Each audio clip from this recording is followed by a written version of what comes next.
Hola a todos, bienvenidos a un nuevo video en Tutorías Medicina Interna.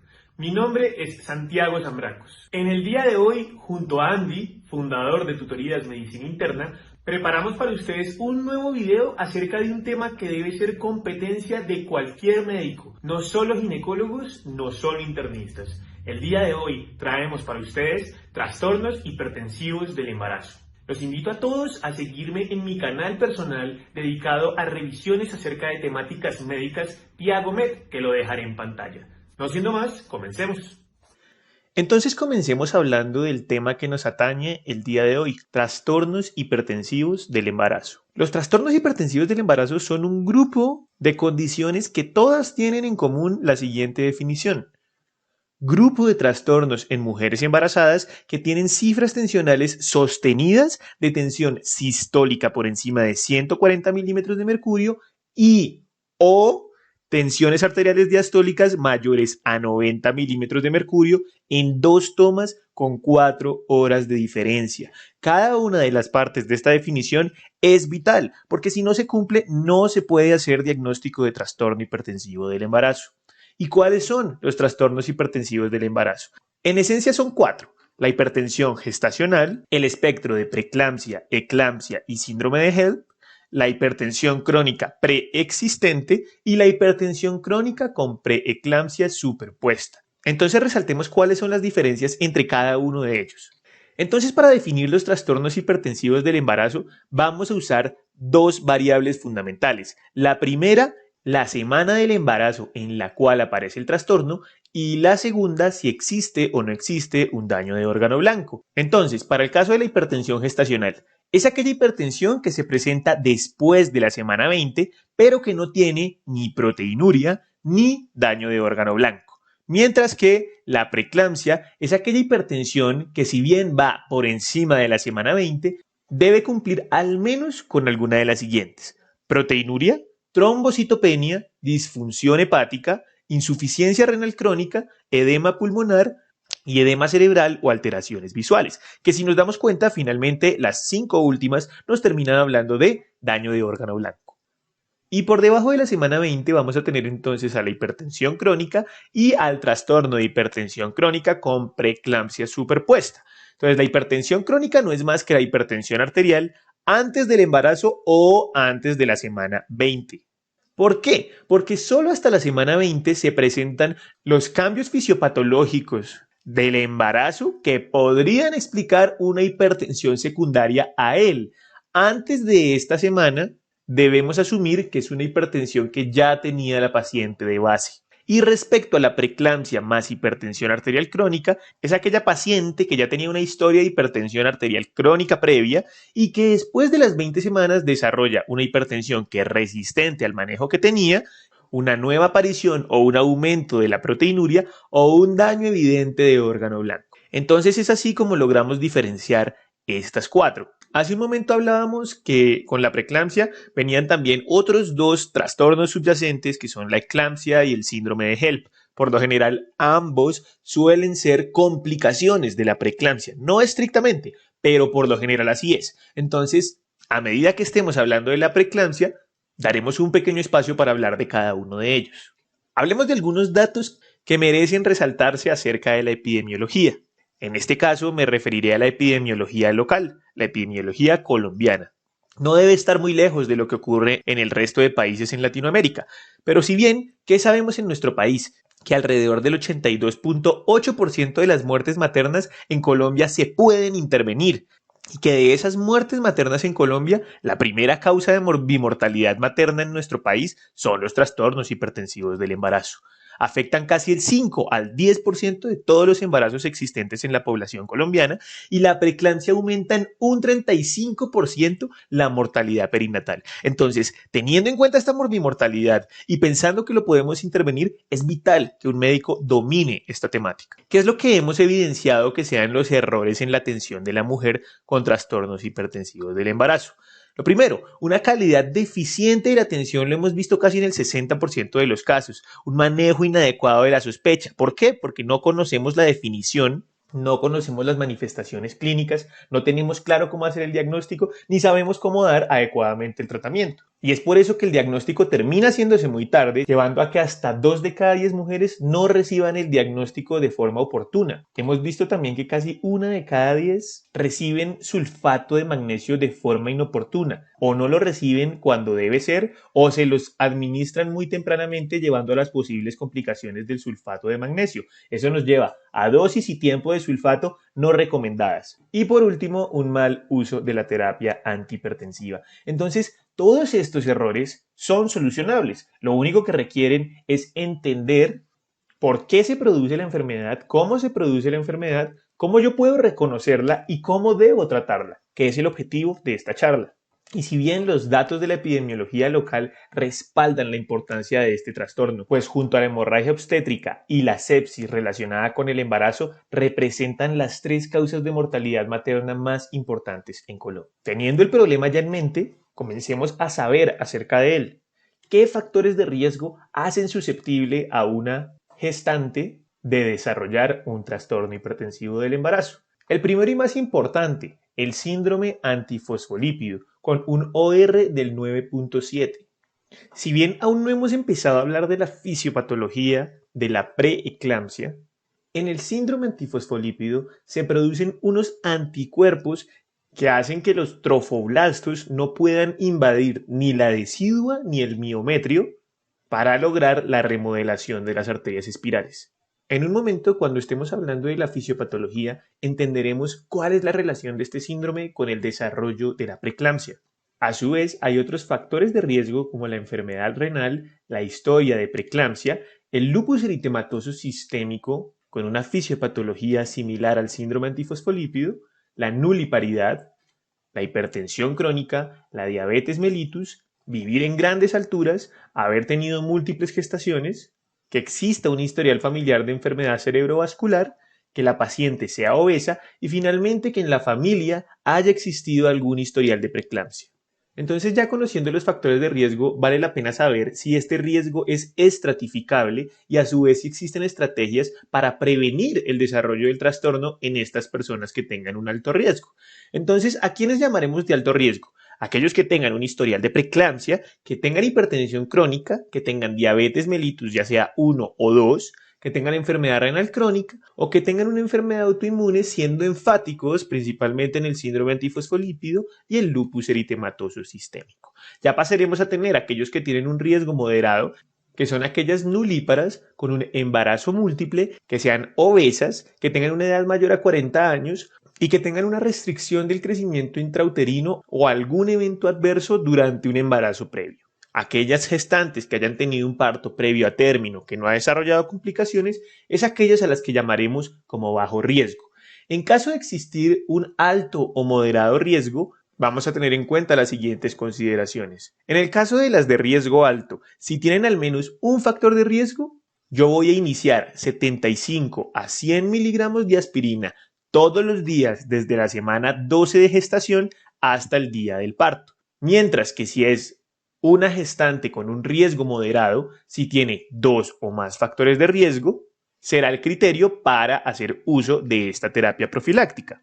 En el caso de las maternas con riesgo bajo, no se recomienda el uso de la aspirina. Esta recomendación sale de un estudio del New England Journal of Medicine, en donde se comparó el uso de aspirina versus placebo en pacientes embarazadas con un alto riesgo de desarrollar preeclampsia. Con este estudio nos dimos cuenta que aquellas gestantes que estaban en alto riesgo de desarrollar preeclampsia, si se usaba aspirina desde el día 12, se reducía la incidencia de desarrollar preeclampsia con respecto al placebo. ¿Y cuál es el principio detrás del uso de aspirina en la prevención de la preeclampsia? Entonces, como sabemos, la aspirina pertenece al grupo de antiinflamatorios no esteroideos, que su mecanismo de acción radica en inhibir la enzima ciclooxigenasa. Entonces, si recordamos, esa enzima ciclooxigenasa lo que hace es coger un fosfolípido que se conoce como el ácido araquidónico y convertirlo en 3 posibles sustancias: el tromboxano, los leucotrienos y las prostaglandinas. Entonces, la aspirina en dosis bajas lo que logra es que se inhiba en las plaquetas la producción de tromboxano. Y el tromboxano es una molécula que es vital para la agregación plaquetaria. Eso quiere decir que si yo utilizo la aspirina, pues lo que voy a tener es menos agregación plaquetaria. ¿Y por qué quiero tener yo menos agregación plaquetaria? Porque se ha visto que en la fisiopatología de la preeclampsia, como estaremos hablando en un momento, existe un daño endotelial que lleva a que exista un aumento de la agregación plaquetaria. Y si hay más agregación plaquetaria, quiere decir que se forman trombos. Trombos que eventualmente van a hacer que se infarte la placenta. Entonces se ha planteado la hipótesis que el efecto de la aspirina en la inhibición de la inflamación y de la agregación plaquetaria podría ser útil para prevenir el desarrollo de esta enfermedad. Y lo confirmamos con el estudio que acabamos de mirar hace un momento. Pero adicionalmente, estas dosis bajas no afectan a las células endoteliales, por lo tanto no se inhibe la producción de prostaglandinas y se favorece además la vasodilatación. Es por eso que la aspirina puede llegar a ser útil en estos trastornos. Entonces, dado que la preeclampsia y la eclampsia y su síndrome de HELP subyacentes son lo que de forma más importante nos atañe en esta revisión, pues comencemos hablando acerca de este trastorno, la preeclampsia. Entonces, ¿cómo se define?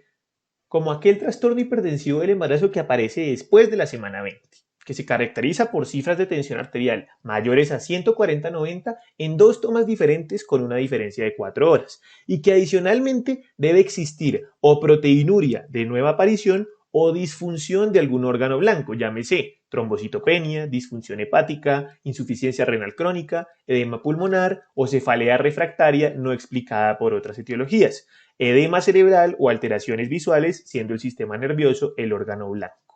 Y a su vez podemos definir el pronóstico entre si es de inicio temprano, siendo menor a las 34 semanas, o si es de inicio tardío, siendo mayor a las 34 semanas, teniendo un peor pronóstico aquellas que tienen un inicio temprano. Y ahora sí, por fin, hablemos de la fisiopatología, cómo se desarrolla la preeclampsia. Entonces, para poder ubicarnos, hagamos un recorderis muy rápido de la embriogénesis. Inmediatamente se ha dado la fecundación y se forma el cigoto, ese cigoto comienza a dividirse en estadio de 2 células, posteriormente 4 células, hasta formar lo que ya conocemos como la mórula hacia el día 3. Ya hacia el día 4 comenzamos a tener lo que es el blastocisto, que el blastocisto ya tiene una diferenciación entre lo que son estas células trofoblásticas y las células que finalmente van a dar lugar después al embrión, que son estas que tenemos adentro. Ese blastocisto posteriormente viaja hasta el endometrio y se implanta en él. Entonces, en esa implantación, estas células trofoblásticas van a comenzar a diferenciarse, las que están más externas en algo que se llama el sincitio trofoblasto, que es esto que vemos acá. El sincitio trofoblasto es una capa de células multinucleadas que no tienen límites celulares, que lo que van a hacer esas células es invadir el estroma endometrial para poder implantar correctamente este blastocisto en el endometrio. Simultáneamente, este embrioblasto comienza a desarrollar el disco germinal, que está conformado por el epiblasto y por el hipoblasto. Entonces, entre el epiblasto y el citotrofoblasto vamos a tener algo que se llama la cavidad amniótica, mientras que en el hipoblasto y las células trofoblásticas que están hacia el exterior, hacia la luz uterina, tendremos el blastocele. Ya hacia el día 9 de la embriogénesis, ese sincitio trofoblasto que tanto nos importa comienza a erosionarse en su interior y asimismo los vasos sanguíneos que están en el estroma endometrial comienzan a dilatarse. Entonces la idea es que se comiencen a abrir estos espacios en el sincitio trofoblasto para que finalmente, tras la suficiente erosión, se perfore el endotelio de estos vasos de tal forma que se combine y se llene de sangre estas erosiones que se hicieron en el sincitio trofoblasto para que nos queden estas lagunas llenas de sangre materna gracias a la invasión de estos vasos. Pero entonces, si nos damos cuenta, ya para el día 13 hay un aislamiento completo entre lo que son las células del trofoblasto y lo que son las células del embrión. Entonces, esas células del trofoblasto son lo que mucho más adelante se convertirán en placenta. Y aquí tenemos esas células de el disco bilaminar, que luego se convierte en disco trilaminar y que más adelante será lo que llamaremos el feto. Entonces, como vemos en esta imagen, tenemos esas células del sinsitio trofoblasto que están penetrando al endometrio, pero que además tienen que llegar lo suficientemente lejos posible para alcanzar tanto la decidua como el miometrio, ya que es en este lugar donde se encuentran las arterias espirales. Entonces, esas arterias espirales hay que alcanzarlas hasta este punto para poder lograr la remodelación que se necesita para que los vasos se agranden lo suficiente para llevar la sangre que esa placenta va a necesitar. Entonces, esta imagen nos permite entender de una forma muy bonita cuál es la diferencia entre la paciente preeclámptica y la paciente embarazada normal. Aquí tenemos cómo sería en una no embarazada, cómo sería en una embarazada normal y cómo sería en una preeclámptica. Entonces, en una paciente no embarazada tenemos toda esa circulación que se ramifica a partir de la arteria uterina hasta finalmente ser la arteria espiral, y esa arteria espiral que es una arteria muy estrecha de baja capacitancia y de alta resistencia, pero que una vez la paciente se embaraza comienza a tener unos cambios puntuales. Entonces, en la embarazada normal, ese sinsitio trofoblasto invade hasta la decidua y el miometrio.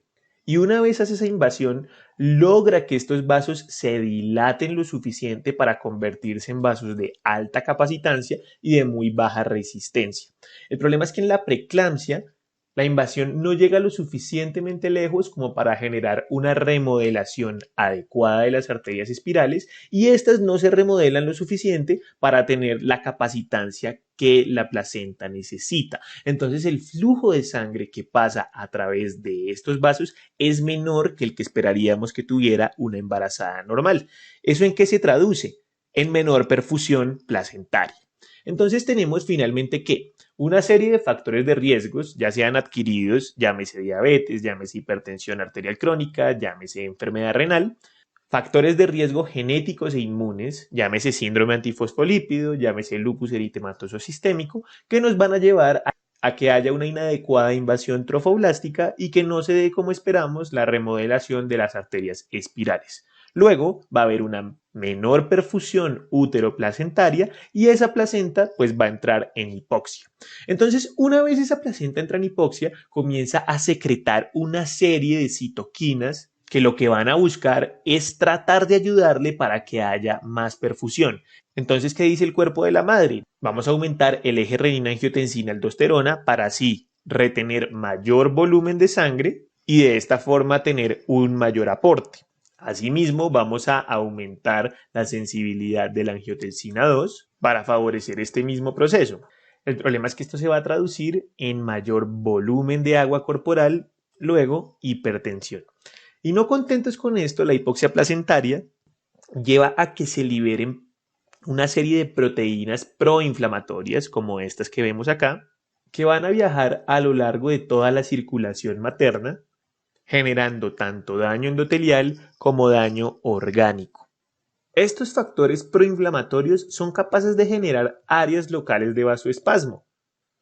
¿Eso qué quiere decir? Que esas partes terminan por recibir menos sangre y por lo tanto pues van a funcionar mal. Entonces puede comenzar a haber una reducción del flujo sanguíneo a los riñones que nos puede llevar a daño glomerular, oliguria, proteinuria, falla renal, una reducción del flujo sanguíneo hacia el hígado que nos lleva a una disfunción hepática que se caracteriza por lesión, con elevación de las enzimas hepáticas, estiramiento de la cápsula hepática. Entonces vamos a ver que esa paciente manifieste dolor en cuadrante superior derecho, lesión endotelial que nos lleve a la formación de microtrombos en la microvasculatura, un exceso de la agregación plaquetaria, y el problema es que toda esta formación de coágulos en la sangre es como tener docenas de rocas en medio de las corrientes de un río. Entonces para los glóbulos rojos se convierte en una tarea de gran dificultad navegar por ese caudal y comienzan a chocar entre sí mismos, con los coágulos también, siendo destruidos en lo que conocemos como la hemólisis.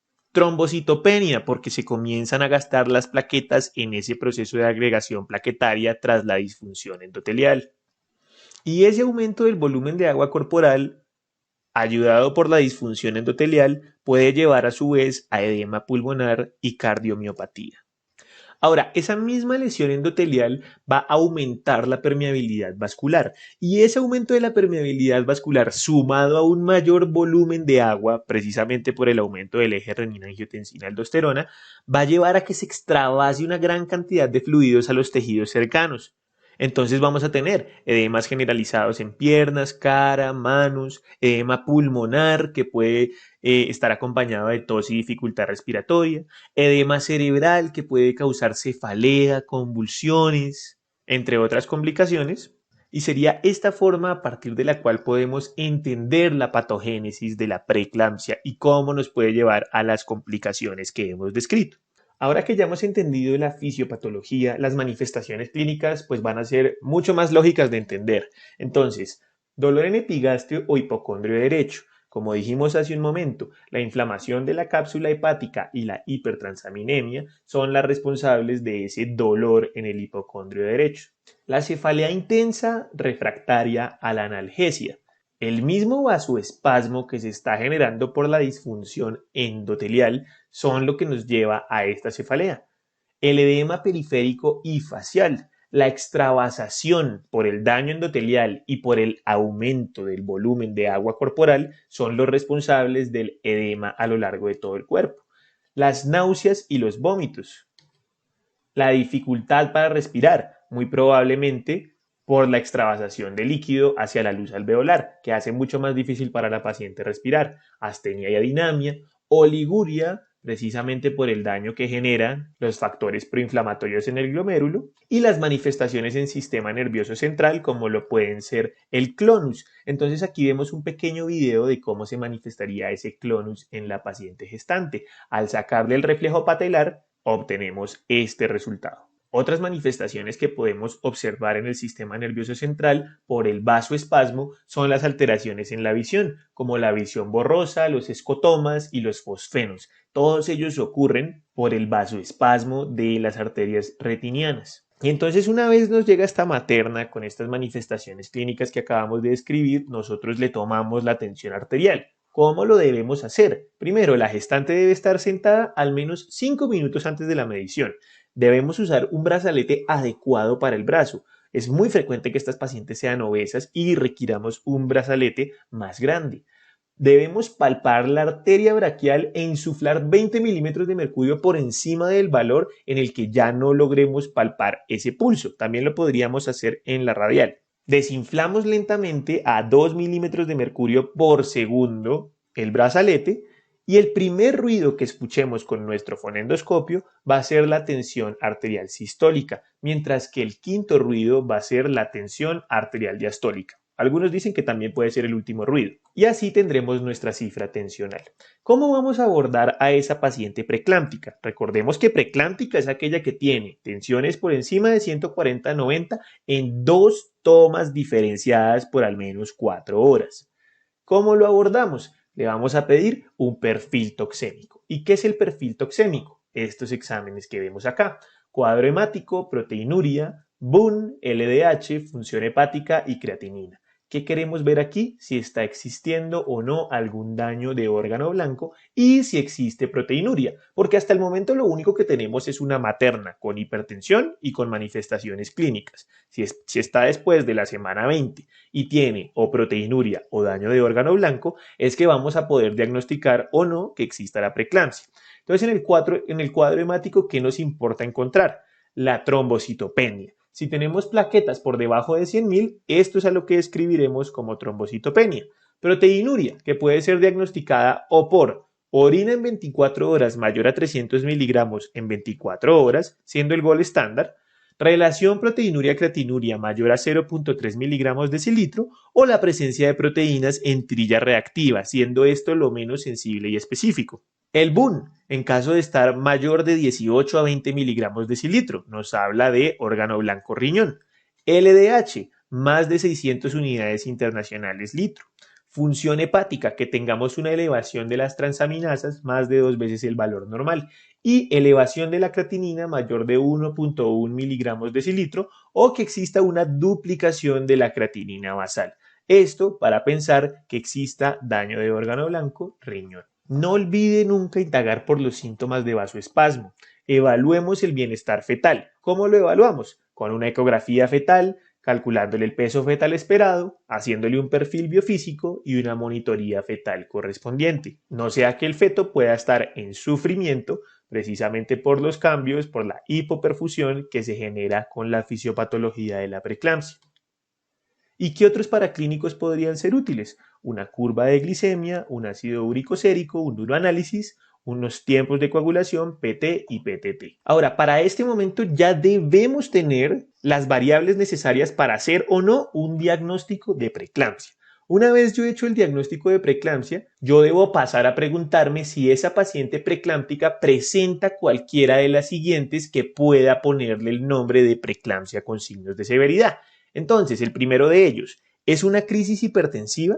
Si la tensión arterial de la paciente es mayor a 160-110 en 2 tomas espaciadas por 4 horas, con solo ese criterio de crisis hipertensiva, no necesita algún otro criterio para que lo llamemos preeclampsia con signos de severidad.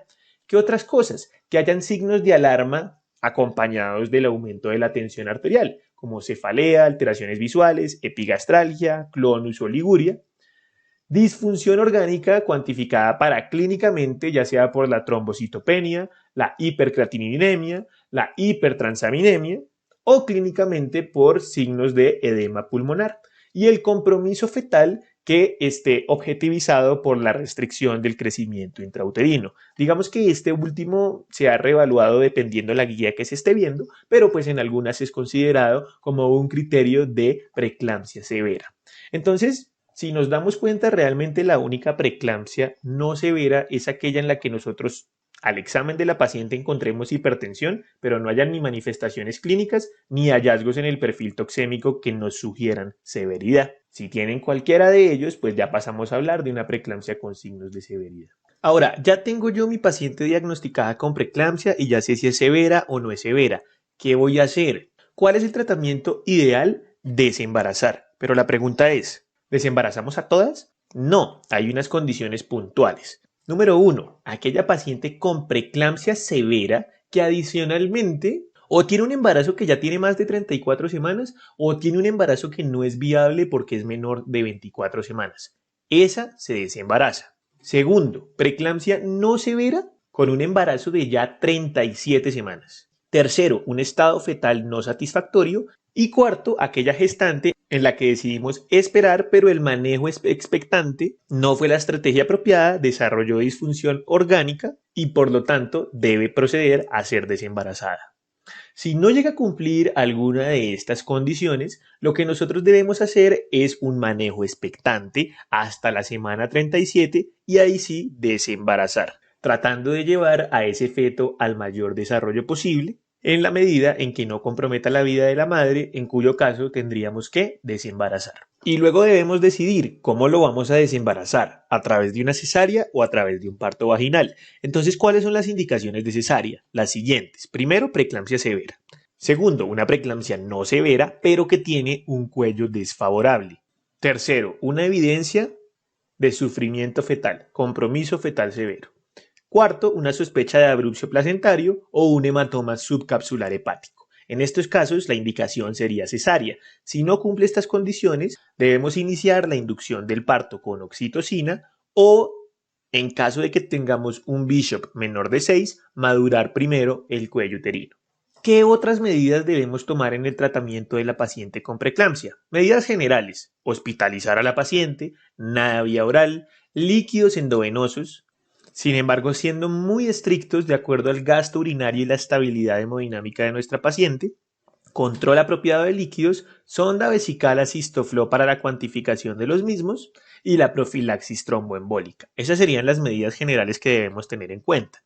Ahora, respecto a la paciente que dejamos en manejo expectante y que no vamos a desembarazar, entonces, ¿qué medidas podemos tomar en ellas? Primero, una estrategia que nos permita prevenir las convulsiones. Segundo, madurar los pulmones del feto que vamos a llevar hasta la semana 37 para que esté lo más desarrollado posible en el momento del parto. Y tercero, el manejo de la tensión arterial. Entonces, ¿cómo vamos a hacer cada una de ellas? Primera de ellas, prevención de las convulsiones. Para eso utilizamos un medicamento que se llama sulfato de magnesio. ¿Cómo funciona el sulfato de magnesio? Él es un antagonista competitivo del calcio en el músculo liso vascular y un antagonista de receptores NMDA en las neuronas postsinápticas. ¿Eso qué quiere decir? Como no permite que el calcio entre en el músculo liso vascular, quiere decir que va a aliviar el vasoespasmo. ¿Por qué? Porque los vasos no se van a contraer, sus capas musculares, y no se van a constreñir. Segundo, es un antagonista de receptores NMDA. Eso quiere decir que inhibe la excitación neuronal. Entonces, esto lo que va a hacer es que sean menos hiperexcitables las neuronas y luego más difícil que se desarrollen las convulsiones. ¿Cómo es el esquema profiláctico que se debe administrar? Una dosis de impregnación de 4 gramos IV en 15 minutos, que son lo mismo que 2 ampollas en 150 mililitros de solución salina al 0.9% en 10 a 15 minutos. Y una dosis de mantenimiento de 1 gramo hora intravenoso durante 24 horas, que es lo mismo que decir 6 ampollas del sulfato de magnesio en 500 mililitros de solución salina al 0.9% a 47 cc por hora. Debemos estar muy pendientes de los signos de toxicidad del sulfato de magnesio. Cuando el sulfato está por encima de 9 miligramos decilitro en sangre, comienza a haber una pérdida del reflejo patelar. Más adelante, por encima de los 12 miligramos decilitro, aparece la parálisis respiratoria. Y por encima de 30 miligramos decilitro, la paciente entra en paro cardíaco. En caso de evidenciar alguno de los signos de toxicidad, debemos considerar administrar el antídoto, que sería el gluconato de calcio, 10 cc intravenosos durante 10 minutos, más furosemida intravenosa. ¿En quiénes está indicado administrar el sulfato de magnesio? Toda paciente con preeclampsia que tenga signos de severidad. Ahora, la maduración pulmonar, ¿con qué la hacemos? Con corticosteroides. Entonces, ¿cómo funcionan los corticosteroides para madurar los pulmones? Ellos estimulan la síntesis de fosfatidilcolina y la fosfatidilcolina es un componente del surfactante pulmonar. Entonces, esos neumocitos tipo 2 van a recibir un estimulante que les va a ayudar a producir el surfactante pulmonar y madurar los pulmones. ¿Cómo se administra? Betametasona, 12 miligramos intramuscular cada 24 horas, 2 dosis. Y está indicado si la paciente se encuentra entre las semanas 24 y 34. Y por último nos quedaría el manejo de la tensión arterial. Inicialmente lo tratamos con nifedipino. Entonces, ¿cómo funciona el nifedipino? Es un antagonista de los canales de calcio dihidropiridínicos. Si no entra el calcio a los vasos sanguíneos, luego van a contraerse menos y luego se van a vasodilatar y vamos a controlar la tensión arterial. ¿Cuál es la meta? Tener las tensiones arteriales por debajo de 140-90 milímetros de mercurio y se hace administrando nifedipino 30 miligramos vía oral cada 8 horas. Está indicado cuando las cifras tensionales superen 150-100 y la dosis máxima a administrar es de 120 miligramos en 24 horas. Si después del manejo inicial la gestante está en cifras superiores a 160-110, tenemos que decir que esa paciente está en crisis hipertensiva. Y esa crisis hipertensiva depende de si tiene un daño de órgano blanco o no tiene daño de órgano blanco. Si no lo tiene, es una urgencia hipertensiva que puede ser hospitalizada en una unidad de cuidados intermedios. Pero si ya tiene un daño de órgano blanco, requiere estar en unidad de cuidados intensivos. ¿Y qué agente hipotensivo vamos a utilizar en este caso? Una opción es la hidralazina a 5 miligramos intravenosos, pero esta es de difícil consecución, especialmente en nuestro país. Por lo tanto, tenemos una opción que puede ser el labetalol. Entonces, el labetalol se administra con un bolo inicial de 20 miligramos intravenosos en 2 minutos. Luego, si no ha mejorado, un segundo bolo de 40 miligramos intravenosos después de 20 minutos, revalúo y si aún no ha funcionado, duplico otra vez la dosis, le doy un tercer bolo de 80 miligramos intravenosos después de 20 minutos y continúo con bolos de 80, máximo 3. Con esto yo debería ser capaz de llevar la tensión arterial de mi paciente a valores normales. Debemos estar controlando de forma continua la tensión arterial y hacer un control cada 3 días del perfil toxémico de nuestra paciente para saber cómo se encuentra la situación de cada órgano.